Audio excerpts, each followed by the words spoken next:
Actually, I think first I should show you managed products because we do need some information from you, the Jungle Scout user, in order to give you good analytics. And so down here under product costs, once you decide to launch your product on Amazon, you'll see them here if your accounts are synced.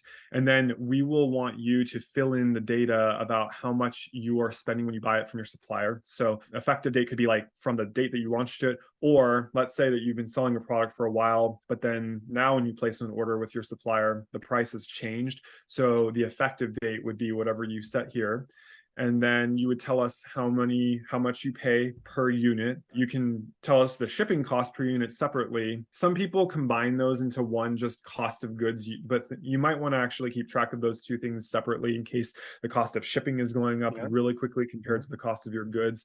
And then if you pay royalties or if you paid like a photographer to take some photos of your product or something, you could put the miscellaneous cost in here. And then once you do that, that will tell Jungle Scout the relevant info we need so that when we pull the data from your account to give you your profitability analytics, we can give you the correct information. Product settings also will allow you to tell us things like the lead time for your products, or whether you want a certain product just to not receive a request for review altogether. So when I scroll over here, I can say whether the product is active in all of Jungle Scout's tools or not. The lead time just refers to, from when I contact my supplier to place an order to the moment that my product is actually available for sale on Amazon. How much time is that?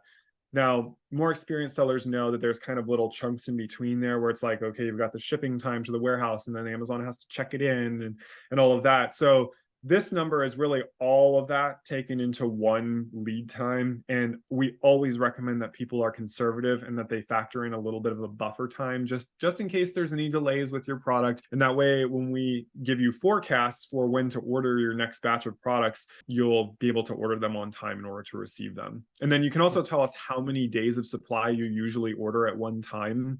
It's all up to you. You just tell Jungle Scout, what your preferences are. And then that way, when we give you our analysis, it's accurate for your needs. Speaking of forecasts, the inventory manager tool, once you've set up your prices and those lead times, this tool is where you can see how much of a given product you actually have in stock in Amazon, and then what that cost you according to the cost of goods that you told us. If you wanted to place another order for 180 days worth of supply, then this will show me what that would cost me. And then based on my historic sales, we can even give you an estimate for how much profit you could potentially make from that next order from your supplier. Of course, all of this depends on you giving us accurate information about your own costs, but I really like that it gives you this estimate for the reorder profit, because even when, Bova, you probably know, when you've been doing this for a while, it's still kind of scary whenever you have to like place a big order and you have to spend thousands of dollars at one time and then wait for it to be shipped.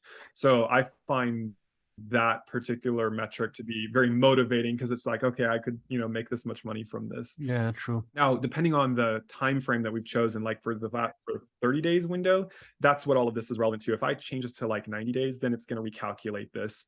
It says that we're currently overstocked on this product in Amazon's warehouse, but sometimes if you change this to an even longer time period, it'll be like, okay, well, you're good for 120 days. You have an adequate number in stock. If we were looking at a smaller time frame, then it thinks that we have too many in stock. And then this tells me exactly the date that I should place my order with my supplier based on that lead time, and then how many I should order in that so that I can remain in stock as well. We're actually updating this tool so that it will hopefully allow people to also keep track of other locations beyond just Amazon's warehouses, because I know for me, like I would receive my products at my garage, but I would only send some of them to Amazon's warehouse. And so we know that a lot of sellers want to be able to track their inventory across multiple locations. So we are always working to improve these tools and make them even better for sellers. It's just that particular update is not live just yet, but I hope it's coming down the pipeline soon.